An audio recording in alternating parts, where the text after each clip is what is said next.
안녕하세요, 여러분. 오늘은 정말 흥미로운 주제를 준비했습니다. 바로 임금도 몰래 점을 봤다인데요. 조선시대 하면 뭐가 떠오르세요? 유교 국가, 성리학, 예법을 중시하는 나라. 미신을 타파하고 합리적인 사고를 추구했던 나라죠.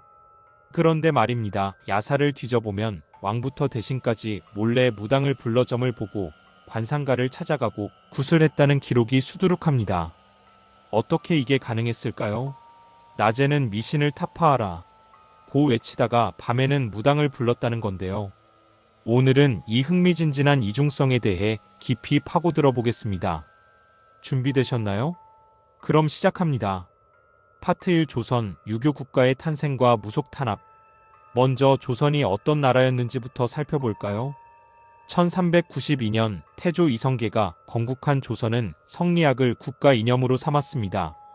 고려가 불교 국가였다면 조선은 철저한 유교 국가를 지향했어요. 성리학은 합리적 사고를 중시하고 미신을 배척했습니다. 귀신, 무당, 점술 같은 건 모두 백성을 현혹하는 음사라고 규정했죠. 그래서 조선 초기부터 무속을 탄압하는 정책이 시작됩니다. 세종대왕은 우리가 가장 존경하는 왕이죠. 한글을 창제하고 과학기술을 발전시킨 성군입니다. 그런데 이 세종도 무속 탄압에는 강경했어요. 조선왕조실록을 보면 세종 8년 1426년의 기록이 있습니다. 사간원에서 상소를 올렸어요. 민간뿐만 아니라 사대부까지도 무당을 믿어 산천성왕에 제사 지내니 성수청의 국무당을 없애야 합니다. 세종은 강력한 조치를 취했습니다. 무당 집에 가서 제사 지내는 사람은 죄를 주고 관리로 임용할 수 없게 했어요. 무당에게 바친 노비는 관에서 몰수했죠. 무당이 망령되게 신을 자칭하거나 신이 내렸다며 사람들을 현혹시키면 처형했습니다. 조선시대 무당은 8천, 즉 8가지 천민 중 하나였어요. 백정, 광대, 기생, 무당.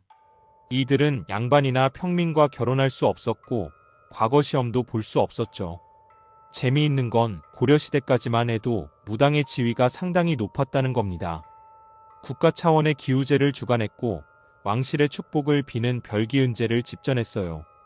귀족 출신 여자가 무당이 되는 경우도 있었어요.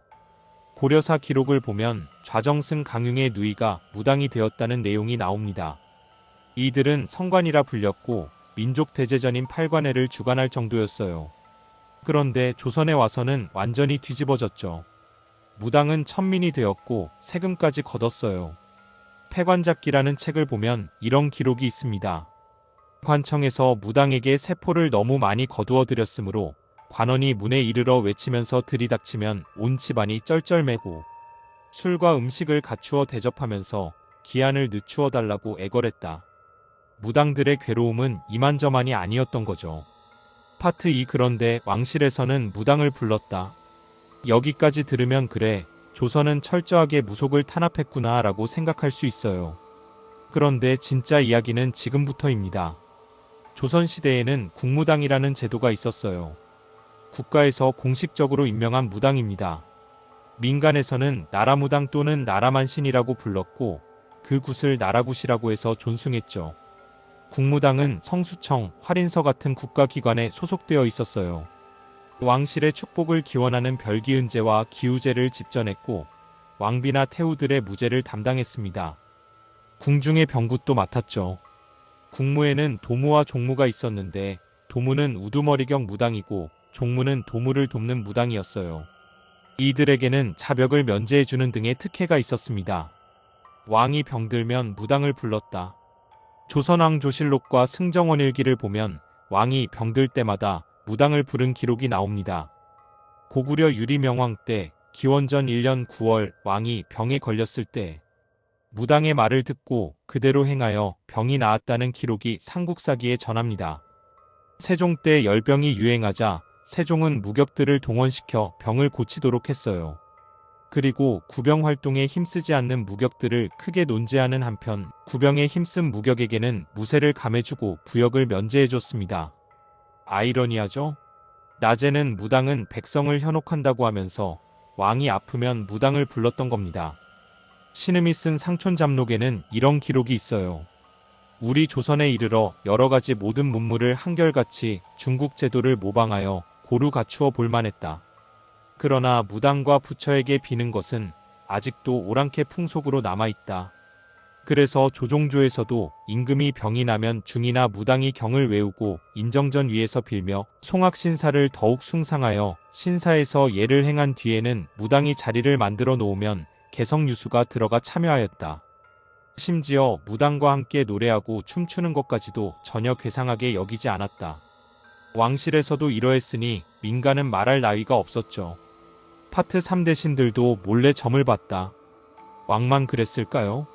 아닙니다. 대신들도 마찬가지였어요. 세종 때의 기록을 보면 집현전 제약의 어머니가 무당이 되었다는 내용이 나옵니다. 집현전 제약이면 조선 최고의 학자들이 모인 집현전의 높은 관직이에요. 그런 사람의 어머니가 무당이었다는 거죠. 당시 사회 분위기를 보면 상류층에서도 무당을 찾는 일이 흔했다는 걸 알 수 있어요. 정조시대의 야사 중 하나를 소개할게요. 능참봉 왕성이라는 사람이 있었어요. 그는 며칠 전 점을 봤는데 점쟁이가 며칠 후 목이 달아날 것이다 라고 했습니다. 왕성은 깜짝 놀라서 살방도를 물었죠. 점쟁이는 이렇게 말했어요. 초닷새 날 저녁에 비가 오거든 관복을 갖춰 입고 사도세자의 묘 앞에 축시까지 엎드려 있으라. 정말 초닷새 날 저녁에 비가 왔어요. 왕성은 점쟁이 말대로 했습니다. 관복을 입고 사도세자의 묘 앞에 엎드려 있었죠. 그때 선정관이 말을 타고 와서 왕성의 위치를 물었어요. 저녁에 능에 올랐다는 말을 듣고 올라가 보니 왕성이 비를 철철 맞으며 사도세자의 묘 앞에 엎드려 있었습니다. 선정관은 왕성의 젖은 관복을 가져가서 정조에게 보고했어요. 정조는 기특하게 여겨 새 의복과 상금을 주고 벼슬도 올려서 왕성은 지방 수령관이 되었습니다. 이 이야기가 정사인지 야사인지는 알 수 없지만 당시 관리들이 점을 보는 일이 흔했다는 걸 보여주는 사례죠. 2013년 개봉한 영화 관상을 기억하시나요? 배우 송강호가 관상가 김내경을 연기했고 이정재가 수양대군을 연기한 영화예요. 이 영화에서 가장 인상적인 장면 중 하나가 한명회에게 관상을 봐주는 장면입니다. 관상가 김내경은 초야에 은거한 곳까지 찾아온 한명회에게 이렇게 말해요. 당신 목이 잘릴 팔자요. 한명회는 이 예언을 듣고 그날 이후 적을 만들지 않으려고 조심하면서 지냈다고 해요. 그리고 결국 목이 잘려서 죽지 않았음에 안도하면서 생을 마감했죠. 하지만 아이러니하게도 죽은 지 17년 후 연산군 시기에 관 밖으로 꺼내어져 목이 잘리는 부관참시를 당하고 맙니다. 예언은 결국 맞아떨어진 거죠. 이 영화가 야사를 바탕으로 만들어졌다는 점을 생각하면 당시 권력자들 사이에서 관상을 보는 일이 얼마나 흔했는지 알 수 있어요. 여기까지 들으면 의문이 생기죠. 어떻게 이게 가능했을까? 조선은 표면적으로는 무속을 탄압했지만 이면에서는 묵인했어요. 왜 그랬을까요? 첫째, 무속은 한국인의 문화 DNA에 깊이 새겨져 있었습니다. 고조선 시대부터 삼국시대, 고려시대까지 수천 년 동안 이어져 온 전통이었어요. 하루아침에 없앨 수 있는 게 아니었죠. 둘째, 무속은 실질적인 기능을 했습니다. 특히 치병 기능이 중요했어요. 조선시대에는 의학이 발달하지 않았고 많은 질병을 치료할 방법이 없었습니다. 무당들은 동서활인원이라는 병자 구호기관에 소속되어 환자 치료를 도왔어요. 셋째, 왕과 대신들도 믿었습니다. 유교 교육을 받았지만 마음속 깊은 곳에서는 무속을 믿었어요. 특히 위기 상황에서는 더욱 그랬죠. 병이 들거나 전쟁이 일어나거나 가뭄이 들면 무당을 찾았습니다. 조선왕조실록은 공식 기록입니다. 사관들이 왕과 신하들의 행동을 빠짐없이 기록했죠. 그런데 실록에도 한계가 있어요. 첫째, 왕과 신하들의 공식적인 행동만 기록됩니다. 몰래 무당을 부르거나 점을 보는 일은 기록되지 않죠. 둘째, 실록은 왕조차 볼 수 없는 비공개 문서였지만 편찬하는 사람들은 유교 교육을 받은 사대부들이었어요. 그들의 가치관이 반영될 수밖에 없었죠. 그래서 야사가 중요해요. 야사는 민간에서 전해 내려오는 이야기입니다. 공식 기록에는 없지만 실제로 있었던 일들이 많이 담겨 있어요. 예를 들어 왕이 밤에 무당을 불러 구슬했다는 이야기, 대신이 몰래 점을 봤다는 이야기, 관상가가 권력자들 사이에서 큰 영향력을 발휘했다는 이야기들이요. 파트 5왜 몰래 점을 봤을까? 마이너스 인간의 불안. 여기서 더 근본적인 질문을 해볼 수 있어요. 왜 그들은 몰래 점을 봤을까? 왕과 대신들은 권력의 정점에 있었지만 동시에 가장 불안한 사람들이었어요. 왕은 언제 쿠데타가 일어날지 몰랐죠. 신하들의 충성을 믿을 수 있을까? 아들이 나를 배신하지 않을까? 끊임없이 불안했어요. 대신들도 마찬가지였습니다. 언제 정적에게 공격당할지, 언제 왕의 미움을 살지 몰랐어요. 사소한 실수 하나로 목숨을 잃을 수 있었죠. 이런 불안 속에서 그들은 미래를 알고 싶어 했어요. 점을 보면 조금이라도 마음이 편해졌을까요? 아니면 더 불안해졌을까요? 조선시대 왕들은 건강이 좋지 않은 경우가 많았어요. 채광의 한의학을 보면 조선 임금 대부분이 종합병원처럼 각종 병을 달고 살았다고 합니다. 가장 많이 나타난 3대 질병은 화병, 종기, 그리고 소갈증 당뇨이었어요. 권력 투쟁으로 인한 스트레스, 과로, 불규칙한 생활이 원인이었죠. 당대 최고의 어이들이 진료를 해도 병이 낫지 않으면 어떻게 했을까요? 무당을 불렀습니다. 병의 원인을 귀신의 작용으로 받고 무당이 귀신을 쫓아내면 병이 나을 거라고 믿었어요. 인간은 누구나 미래가 궁금합니다. 특히 중요한 결정을 앞두고 있을 때 더욱 그렇죠. 전쟁을 해야 할까 말아야 할까? 이 사람을 믿어도 될까? 내 자식이 왕이 될 수 있을까? 이런 질문들 앞에서 그들은 점을 봤어요. 고려시대 인종 24년 1146년의 기록을 보면 이런 내용이 나옵니다. 왕이 병이 들자 무당이 죽은 척준경의 원혼이 빌미가 되었다고 말했어요. 무당의 말에 따라 왕은 척준경을 문화시랑 평장사로 추복하고 그 자손을 불러 벼슬을 주었습니다. 왕도 무당의 말을 믿었던 거죠. 파트 6 점술의 종류 마이너스 다양한 미래 예측 방법. 조선시대에는 어떤 점술들이 있었을까요? 관상은 얼굴을 보고 운명을 판단하는 방법이에요. 이마, 눈, 코, 입, 귀의 모양과 위치를 보고 그 사람의 성격과 미래를 예측했죠. 조선시대에는 관상감이라는 관청이 있었어요. 공식적으로는 천문을 관측하는 기관이었지만 전복을 담당하는 음양과도 있었습니다. 사주팔자는 생년월일시를 바탕으로 운명을 보는 방법이에요. 중국에서 들어온 방법인데 조선시대에 크게 유행했죠. 양반들은 자식이 태어나면 사주를 뽑아서 미래를 점쳤어요. 혼인할 때도 사주를 맞춰봤죠. 꿈을 해석해서 미래를 점치는 방법도 있었어요. 특히 태몽이 중요했죠. 왕실에서는 태몽을 매우 중요하게 여겼어요. 어떤 꿈을 꿨는지에 따라 아이의 미래를 예측했습니다. 무당이 신이 내린 상태에서 미래를 예언하는 방법이에요. 구슬하다가 무당에게 신이 내리면 신의 말씀이라며 공수를 내렸죠. 이규보의 노무편에는 무당이 구슬하며 예언하는 모습이 생생하게 묘사되어 있어요. 대들보에 머리가 닿을 만큼 높이 뛰며 춤을 추고 스스로 제석신이라며 공수를 내렸다고 합니다. 주역의 괴를 뽑아서 미래를 점치는 방법도 있었어요. 동전을 던지거나 시초를 사용해서 괴를 뽑았죠.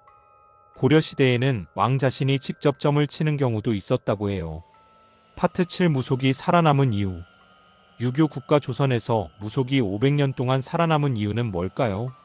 무속은 한국 문화의 뿌리예요. 고조선 시대부터 이어져 온 전통이죠. 단군 신화만 봐도 알 수 있어요. 환웅이 하늘에서 내려와 신단수 아래서 제사를 지냈죠. 이게 바로 무속의 시작이에요. 삼국시대에는 왕이 곧 무당이었어요. 신라의 차차홍은 무당을 뜻하는 말이라는 설도 있죠. 김유신 같은 화랑도 신성교의 수행자였고 산에 올라가 기도를 올렸어요.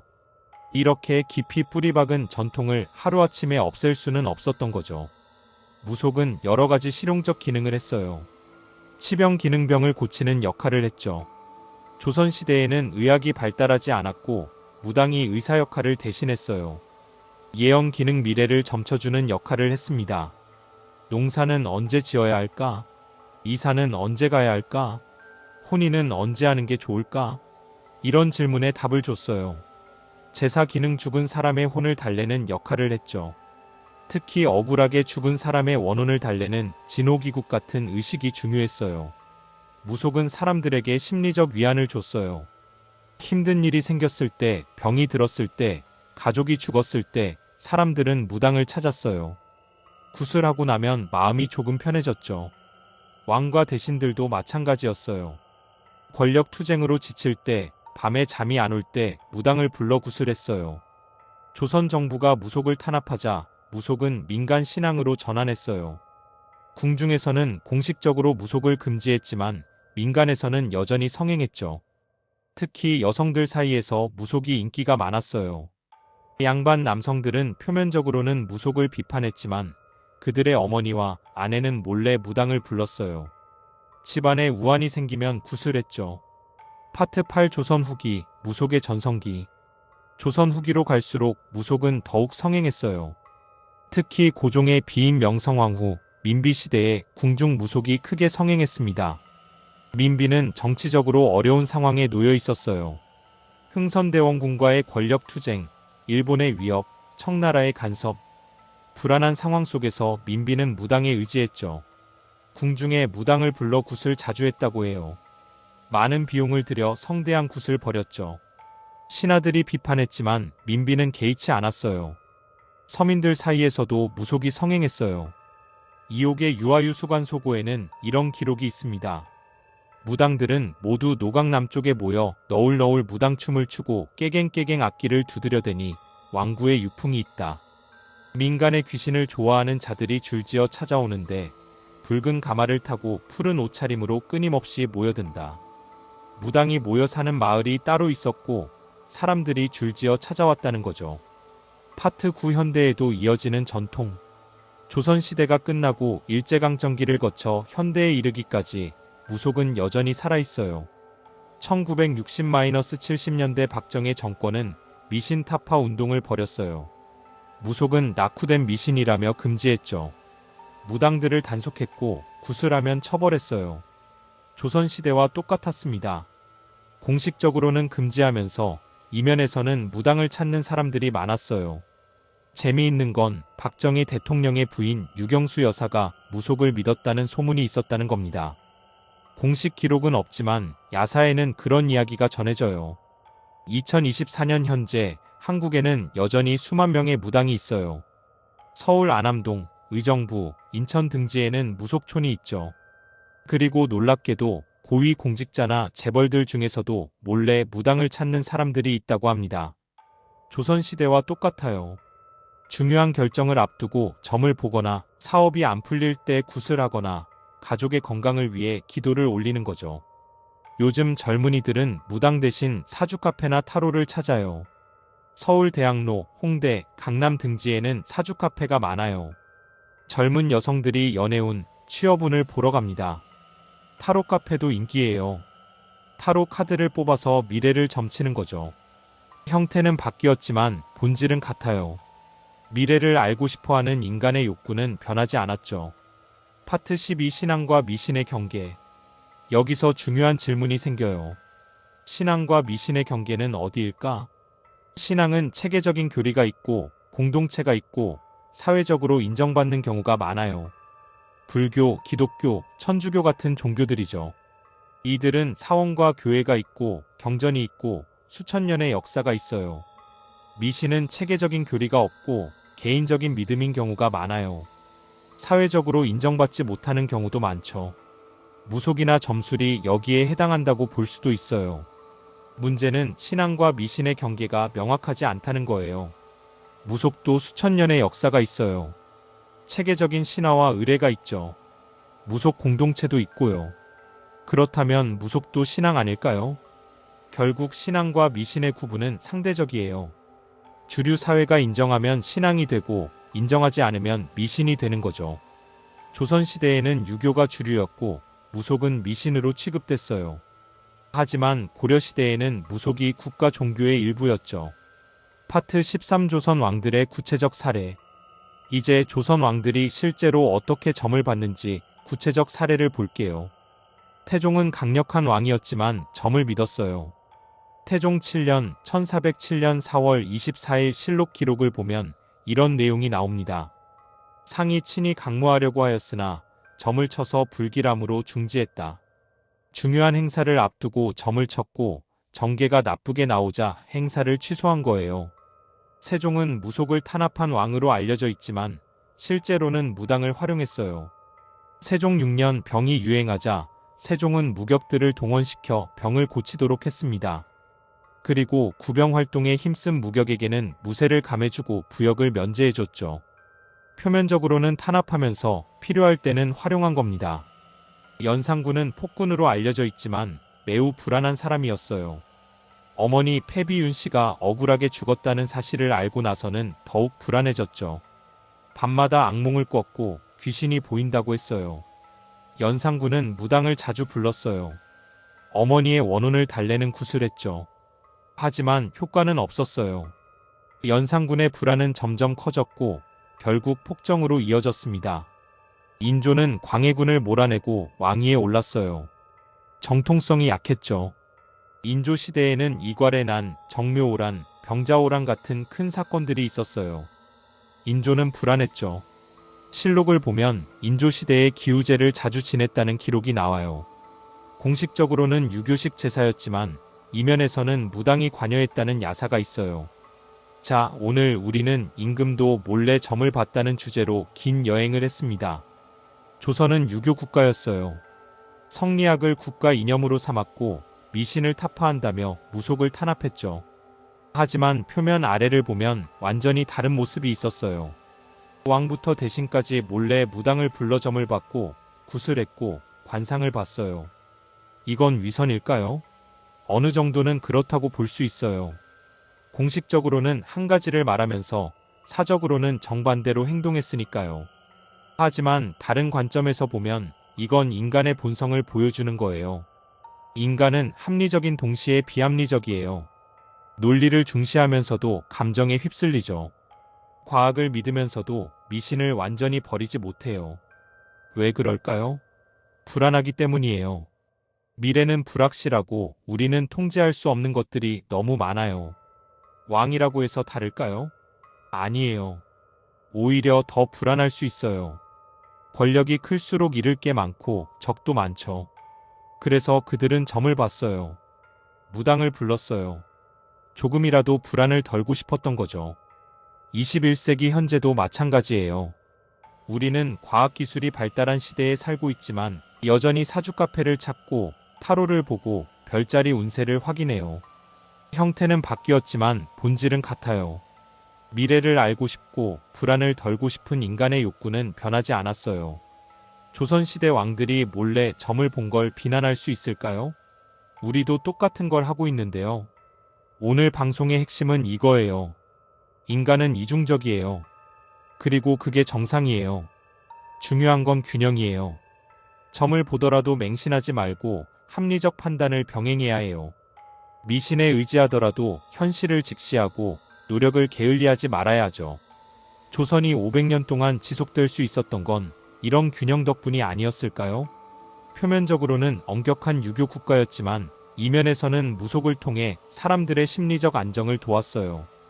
완벽하게 합리적인 사회는 존재하지 않아요. 인간은 불완전하니까요. 오늘 방송이 여러분에게 역사를 통해 인간 본성을 이해하는 시간이 되었기를 바랍니다. 그리고 혹시 여러분도 가끔 별자리 운세를 본다면 자책하지 마세요. 조선시대 왕들도 그랬으니까요. 다음 시간에도 더 흥미로운 역사 이야기로 찾아뵙겠습니다. 감사합니다.